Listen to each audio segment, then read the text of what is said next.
IT ಕಂಪನಿಗಳಲ್ಲಿ ಅವಾಗವಾಗ celebration ನಡೀತಾನೆ ಇರುತ್ತೆ. ಈ ಇಯರ್ ಸೆಲೆಬ್ರೇಷನ್ ಶೆರಟನ್ ಗ್ರ್ಯಾಂಡ್ ಹೋಟೆಲ್ ಅಲ್ಲಿ ಇತ್ತು.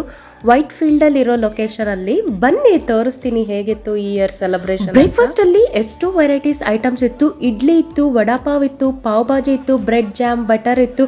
ಓಟ್ಸ್ ತಿನ್ನೋರ್ಗೆ ಓಟ್ಸ್, ಕಾರ್ನ್ಫ್ಲೇಕ್ಸ್, ಚಾಕೋ ಚಿಪ್ಸ್ ಹಾಗೆ ಡ್ರೈ ಫ್ರೂಟ್ಸ್ ಎಲ್ಲ ಇಟ್ಟಿದ್ರು. ಅಷ್ಟೇ ಅಲ್ಲ, poha, bonda, different flavours of fruit juices, finally tea ಮತ್ತೆ ಕಾಫಿ, ಹಾಗೆ ಬಿಸಿ ಬಿಸಿ ದೋಸೆ ಕೌಂಟರ್ ಸಹ ಇತ್ತು. ಪ್ಲೇನ್ ದೋಸೆ ಅಲ್ಲ, ಮಸಾಲೆ ದೋಸೆ, ಆನಿಯನ್ ದೋಸೆ, ಯಾವ ತರ ದೋಸೆ ಬೇಕೋ ಎಲ್ಲಾ ತರ ದೋಸೆನೂ ಹಾಕೊಡ್ತಾ ಇದ್ರು. ನಾವು ತಿಂತಾ ಇರೋದು. ತಿಂದು ಎಲ್ಲರೂ ಮಾತಾಡಿ ಆಮೇಲೆ ಸೆಲೆಬ್ರೇಷನ್ಗೆ ಹಾಲ್ಗೆ ಎಂಟರ್ ಆದ್ವಿ. ಹಾಲಲ್ಲಿ ಎಂಟರ್ ಆದ ತಕ್ಷಣ ನೋಡಿ ಫೈರ್ ವರ್ಕ್ಸ್ ಎಲ್ಲ ಹೇಗೆ ಅರೇಂಜ್ ಮಾಡಿದ್ದಾರೆ. ಹಾಗೆ ಮಜಿಷಿಯನ್ನ ಕರೆಸಿದ್ರು.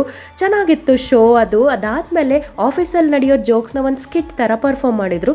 ಲಂಚ್ ಬ್ರೇಕ್ ಇತ್ತು. ಲಂಚಲ್ಲಿ ಎಷ್ಟೊಂದು ವೆರೈಟೀಸ್ ಇತ್ತು, ನನಗೆ ಕ್ಯಾಪ್ಚರ್ ಮಾಡೋದಕ್ಕೆ ಆಗ್ಲಿಲ್ಲ. ವಾಶ್ರೂಮ್ ನೋಡಿ ಹೇಗೆ ಪಳ ಅಂತ ಹೊಳಿತಾ ಇದೆ. ಲೇಡೀಸ್ಗೆ ರೆಡಿ ಆಗಕ್ಕೆ ಈ ತರ ಸಪರೇಟ್ ಸೆಕ್ಷನ್ ಇದೆ, ಅದು ನನಗೆ ಇಷ್ಟ ಆಯ್ತು. ಹಾಗೆ ಸ್ವಲ್ಪ ಚಾಕ್ಲೇಟ್ಸ್, ಕೂಡೀಸ್ ಅದೆಲ್ಲ ಡಿಸ್ಟ್ರಿಬ್ಯೂಟ್ ಮಾಡಿದ್ರು. ಹೇಗಿತ್ತು ನನ್ನ ವಿಡಿಯೋ? ಇಷ್ಟ ಆದ್ರೆ ಲೈಕ್ ಮಾಡಿ. Thank you.